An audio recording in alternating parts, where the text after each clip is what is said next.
U.S. Secretary of Health and Human Services Xavier Becerra revokes the department's Office for Civil Rights authority to investigate complaints regarding the Religious Freedom Restoration Act. Law, also known as RFRA, prohibits state or federal government agencies or departments from significantly burdening Americans who are exercising their right to freedom of religion.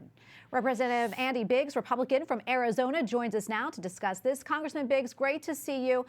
Thank you so much for your time today. Can you talk to us more about this, about the possible motivation behind this change and how it will impact religious freedom? Well, Secretary Becerra, in my opinion, should not be the person in control of enforcing religious discrimination complaints and investigating those. He's the guy, when he was Attorney General in California, who brought the lawsuit against the Little Sisters of the Poor, which was a religious discrimination case. President Trump had tried to create, in fact, he did create a division in the Office of Civil Rights in the Health and Human Services Department, a group that would actually investigate complaints of religious discrimination. That's really critical if you're going to enforce and protect religious rights. And so we all applauded him for that. And then Xavier Becerra and this president has basically come in and said, we're going to take away that investigative right on religious discrimination claims.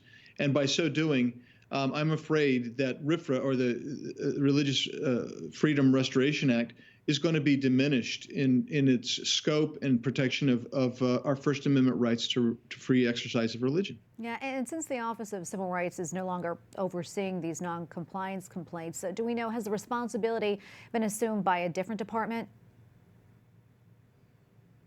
Well, no. I mean, that's part of the problem is where will that go? Where's it going to land?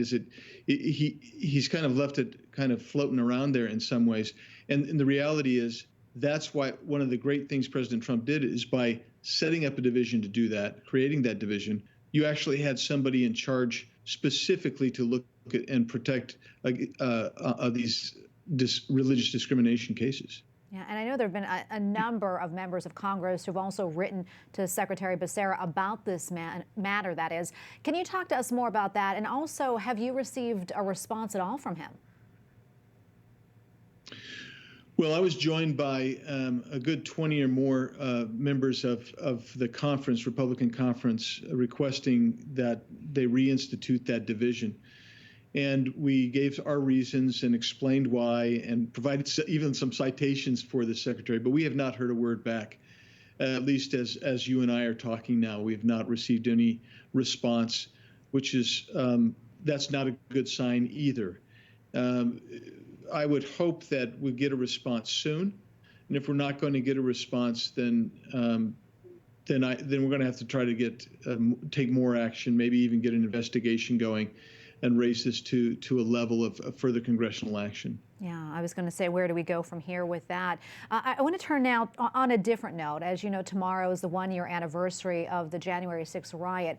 I'm wondering if you can give us maybe your recollections from that day, and also what's needed to move us forward. What would you like to see? Well, so on that particular day, I was speaking. I had spent time receiving and collating affidavits of misconduct in Arizona elections, and I had put together basically a constitutional brief to give in Congress, and I had given my brief and my 5 minutes of debate when we started having problems. So I remember it very well, and it was very surreal. I think one of the things that might have helped is if we had a different January 6th committee. I'm not sure that we needed one in Congress, knowing that the FBI and DOJ are actually investigating the origins of that and proceeding forward. I would like to see is, I think most Americans have actually put that behind them. I think they're focusing on things like inflation and the economy and high crime rates and cross-border traffic and those types of issues. I think that the longer that we spend focusing on something that is really partisan, is grown to become totally partisan in nature, you're going to see more and more disruption in Congress. And quite frankly, dissatisfaction amongst the American people with how Congress runs, and that's really unfortunate because the committee that's there now is not going to solve any problems. They're not out for truth. They've already made it very clear that they want to bring criminal charges against President Trump, and that really is, quite frankly, beyond the scope of legislative authority. Yeah, and you brought up charges against President Trump. I know there were hundreds of people that have been charged with alleged crimes. I think over 700 people stemming from that day. Yet, as far as we know, no one has been charged with sedition. And I also understand there are still people being held in a D.C. jail a year later. What more do you know about all that? I mean, what's happening? Well, first, let me tell you, you're right. Nobody's been charged with sedition. No one's been charged with insurrection. No one's been charged with actually inciting a riot.